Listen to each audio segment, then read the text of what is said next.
Right now, everyone is scared. Charts are red, portfolios are down, fear is at extreme levels, and that's exactly where wealth is built. Nathan Rothschild once said, "Buy when there is blood in the streets, even if it's your own," and he wasn't exaggerating. The greatest fortunes in history were made during times of panic, not euphoria. So the real question here is, are you going to let fear control you, or you will use it to your advantage? And I get you, it feels terrible right now after the dump we saw 2 days ago. It was horrible. Even myself, I was watching it go down and I was thinking, what is going on here? It feels terrible, I can't disagree. Your favorite projects are down 70%, maybe even 80%. Some of them went down to cents. Social media is full of very negative and bad predictions right now, and everyone suddenly became a macro expert calling for another crash, or that's the end of the bull market, we're now in bear market.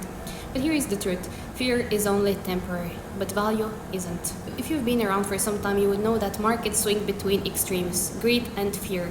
When everyone is euphoric, prices are overvalued, and there is a simple rule that I teach all of my Discord members and followers, that we should be buying fear and extreme fear, and we should be selling in greed and extreme greed.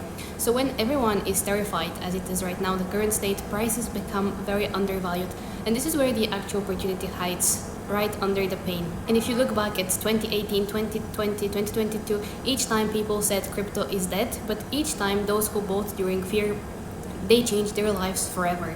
They made life-changing gains. They were set financially free afterwards. If you think about it, and if you actually realize right now the moment, you see that fear is an emotional reaction. It's not a strategy. It makes you sell when you should be buying and wait when you should be acting. That's what emotions do. And the two emotions that control every single investor who doesn't master the psychology behind trading, they are fear and greed. But smart investors and those who have the experience, they don't follow emotions. They follow data, they follow conviction, and they follow time. They understand that sentiment is a cycle, and every cycle gives chance to those who dare to go against the crowd. If you check the charts, or if you've been around, when Bitcoin was under $4,000 in 2020, most people said it was over.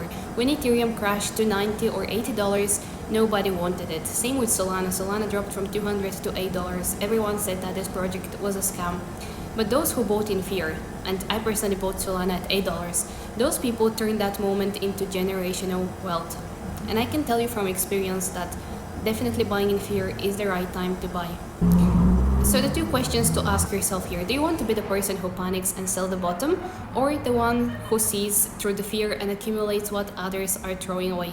Because the path to financial freedom is one. Markets punish emotions and reward discipline. When you see extreme fear, and this is where we are at right now on the index, that's not a warning, that's a signal. Fear is telling you only one thing, that prices are cheap, you've got discounts. It's also telling you that retail investors are exiting and smart money is quietly working in. So I would say, don't let fear rob you of all your future. Stay focused, stay patient, keep learning, and act when you have to, not when you feel like it. And this is the part, the actual part that is testing all the investors, and it separates tourists from builders and speculators from investors. So just remember, buy when there is blood in the streets, even if it's your own.